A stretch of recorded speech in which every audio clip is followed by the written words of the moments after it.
सभी को ओम नमः शिवाय। आज से श्रावण मास की शुरुआत हो चुकी है, तो हम आज इस पावन दिन पर श्री महर्षि वेदव्यास जी द्वारा रचित शिव महापुराण पढ़ने की शुरुआत कर रहे हैं। इस पूरे माह में हम शिव महापुराण पढ़ेंगे। तो आइए शुरुआत करते हैं हम श्री शिव पुराण महात्म्य से। तो हम गणपति जी का नमन करते हैं और अपने श्री शिव महापुराण महात्म्य की शुरुआत करते हैं। शौनक आदि ऋषियों ने सूत जी से एक बार शिव पुराण सुनाने का आग्रह किया। सूत जी ने ऋषियों से कहा, आप सब धन्य हैं जो आपके हृदय में शिव जी की कथा सुनने की इच्छा जागृत हुई। इस शास्त्र का वर्णन भगवान शिव ने अपने श्री मुख से श्री सनत कुमार से किया था, इसीलिए इसे शिव पुराण भी कहते हैं। इसके पठन, मनन और श्रवण से कलयुगी मनुष्यों का मन शुद्ध हो जाता है तथा शिव पद की प्राप्ति हो जाती है। जो फल दान एवं यज्ञों के करने से प्राप्त होता है, वही फल शिव पुराण के श्रोताओं को प्राप्त हो जाता है। इस ग्रंथ की 7 संहिताएं हैं, जो इस प्रकार है। Number 1 Vidyeshwar, number 2 Rudra, number 3 Shatarudri, number 4 Koti Rudri, number 5 Uma Samhita, number 6 Kailash Samhita, number 7 Vayu संहिता। आत्मवेत्ता मनुष्य को इस पुराण का हमेशा अध्ययन करना चाहिए। पापी देवराज की मुक्ति कथा। सूत जी बोले, हे ऋषियों, जो व्यक्ति दुराचारी, पापी, विलासी एवं दुष्ट होते हैं, वे भी देवराज की मुक्ति कथा के द्वारा पवित्र हो जाते हैं। लालची, मिथ्याभाषी, माता पिता को दुख देने वाले, दंभी, पाखंडी, क्रूरात्मा, द्वेषी, पतित, हिंसक और निर्दयी पुरुष भी कलयुग में इसके द्वारा पवित्र हो जाएंगे। इस प्रसंग से मैं आपको एक प्राचीन इतिहास सुनाता हूँ, जिसके सुनने से सभी पापों का नाश हो जाता है। किरात नगर में एक ब्राह्मण रहता था, जो बहुत दुराचारी और दरिद्री था। वह धर्म और वेदों से विमुख था। वह इतना गिरा हुआ था कि वह स्नान तक नहीं करता था। उसने अधर्म से बहुत सा धन एकत्र कर लिया था। वह एक बार एक तालाब पर नहाने के लिए गया। उसी समय वहाँ एक वैश्या भी आई, जिसका नाम शोभावती था। वह उस वैश्या को देखकर उसकी ओर आकर्षित हुआ। वह वैश्या भी उसे देखकर परम प्रसन्न हुई। वे दोनों चिरकाल तक विहार करते रहे। ब्राह्मण के माता पिता ने बार बार उसे समझाया, परंतु उसने अपने माता पिता की बातों पर ध्यान नहीं दिया। उस अधम ब्राह्मण ने एक दिन ईर्ष्यावश रात्रि ने अपने माता पिता व पत्नी का वध कर दिया और उनकी समस्त संपत्ति वैश्य को दे दी। देवयोग से एक दिन वह प्रतिष्ठापुर में आया। उसने वहाँ एक शिव मंदिर देखा, जिसमें अनेक साधु महात्मा एकत्र थे। वह ब्राह्मण अचानक वहाँ बीमार हो गया।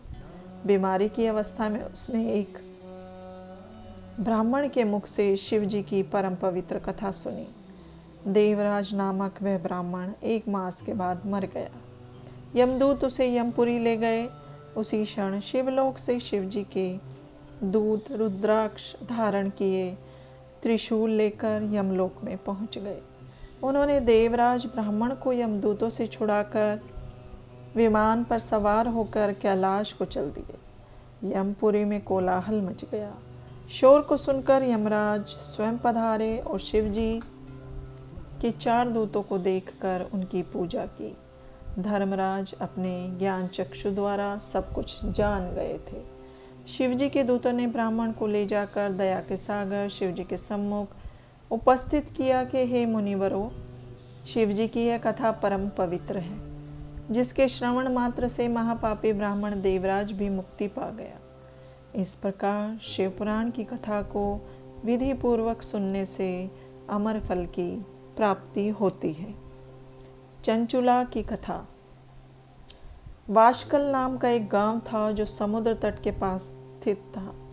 उस ग्राम के निवासी स्त्री पुरुष सब दुष्ट प्रकृति एवं पाप बुद्धि के थे।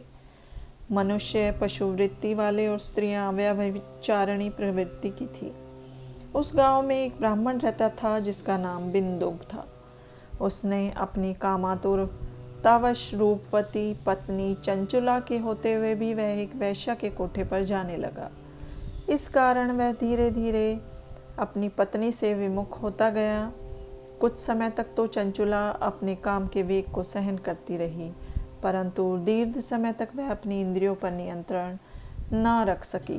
वह एक जार से रति करने लगी। एक दिन बिंदुक ने अपनी पत्नी चंचुला को परपुरुष के साथ रमण करते पकड़ लिया। वह क्रोध में भर गया। जार पुरुष तो डरकर भाग गया, परंतु बिंदुक अपनी पत्नी चंचुला की मुक्कों से पिटाई करने लगा। चंचुला अपने पति से बोली कि जब आप मुझे छोड़कर वैश्यागमन करते हो तो मुझे कितना दुख होता है। कभी आपने इसका अनुमान लगाया है? मैं अपनी काम वासना को दीर्घकाल तक किस प्रकार दबाए रख सकती हूँ? पत्नी की बात सुनकर दुर्बुद्धि बिंदुक ने कहा, प्रिय, तुम ठीक कहती हो। तुम निर्भय होकर जार पुरुषों के साथ विहार कर सकती हो, परंतु उसके बदले में उनसे धन कमाओ। उस धन से हम दोनों का बहुत भला होगा। चंचुला ने पति की आज्ञा को मान लिया और पति पत्नी दोनों कुकर्म के मार्ग पर चलने लगे। समय आने पर चंचुला के पति बिंदुक की मृत्यु हो गई। वह नरक लोक में अनेक दुख भोग कर पिशाच योनि में पैदा हुआ। अचानक इसके बाद चंचुला भ्रमण करती हुई गोकर्ण क्षेत्र में पहुंची। वहां उसने मंदिर में एक पंडित जी को शिव पुराण कथा सुनाते हुए देखा। वह दत्तचित्त होकर कथा सुनने लगी। उसने कथा में जार पुरुषों में आसक्त स्त्रियों के दुष्परिणाम नरक भोग की व्यथाजनक बात सुनी तो वह कांपने लगी। कथा के समाप्त हो जाने पर सब लोगों के चले जाने के पश्चात चंचुला कथावाचक ब्राह्मण के चरणों में सिर रखकर बिलखने लगी। ब्राह्मण द्वारा पूछने पर उसने अपनी सारी कथा सुना डाली और पश्चाताप करती हुई अपने उद्धार का उपाय पूछने लगी। ब्राह्मण ने कहा कि जिस शिव पुराण की कथा को सुनकर तुम्हारे हृदय में विवेक पैदा हुआ है, उसी पुराण को प्रतिदिन सुनने से तुम्हारा उद्धार हो सकता है। जिस तरह निर्मल दर्पण में सही प्रतिबिंब दिखाई देता है, उसी तरह शिव पुराण के सुनने से चित्त में अंबिका सहित भगवान शिव का साक्षात्कार हो जाता है। शिव जी की कथा सुनने और मनन करने से चित्त की शुद्धि तथा गणेश एवं कार्तिकेय सहित शिव जी की भक्ति प्राप्त होती है। शिव जी का भक्त उनकी कृपा से देव दुर्लभ मुक्ति प्राप्त कर लेता है। इसलिए हे चंचुला, तुम्हारे कल्याण का एकमात्र उपाय शिव पुराण का श्रवण करना ही है। ब्राह्मण की बात सुनकर चंचुला उनसे ही शिव कथा को सुनाने का अनुरोध करने लगी। ब्राह्मण ने उसकी प्रार्थना को स्वीकार कर लिया। चंचुला ने पंडित द्वारा बताई गई विधि से स्नान किया। जटा बलकल वस्त्र धारण करके, शरीर पर भस्म लगाकर, रुद्राक्ष की माला धारण करके एवं जितेंद्रिय होकर शिव पुराण को सुनने लगी।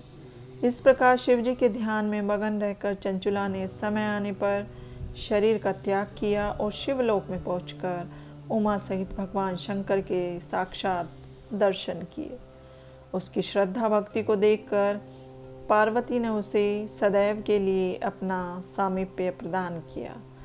शौनक जी ने सूत जी से प्रार्थना की कि चंचुला का आगे का वृतांत बताने की कृपा करें। सूत जी ने कहा, हे मुनि श्रेष्ठ, चंचुला ने अपनी निश्चल भक्ति द्वारा भगवती पार्वती का सानिध्य प्राप्त कर लिया। एक दिन चंचुला ने भगवती पार्वती से अपने पति के संबंध में जिज्ञासा प्रकट की तो भगवती पार्वती ने उसे बताया कि बिंदुक नरक की अनेक यातनाएं भोगने के बाद इस समय पिशाच योनि में कष्टप्रद जीवन व्यतीत कर रहा है। यह सुनकर चंचुला उद्विग्न हो उठी। वह भगवती पार्वती से अनुनय विनय करके उनसे अपने पति के उद्धार की याचना करने लगी। इस पर भगवती पार्वती ने तुम्बरु गंधर्व को बुलाकर उसे विंध्याचल पर्वत पर जाकर वहाँ पिशाच योनि में पड़े बिंदुक को शिव पुराण सुनाकर उससे उसका उद्धार करने का आदेश दिया। माता पार्वती की आज्ञा को शिरोधार्य कर तुम्बरु विंध्याचल पहुंचा और बिंदुक को बलपूर्वक बिठाकर शिव पुराण सुनाने लगा। शिव कथा को सुनने के लिए वहां पर देवता भी एकत्र हो गए। तुम्बरु से शिव कथा सुनकर बिंदुक निष्पाप होकर पिशाच योनि से मुक्त हो गया। बिंदुक अब प्रतिदिन शिव जी का गुणगान करने लगा।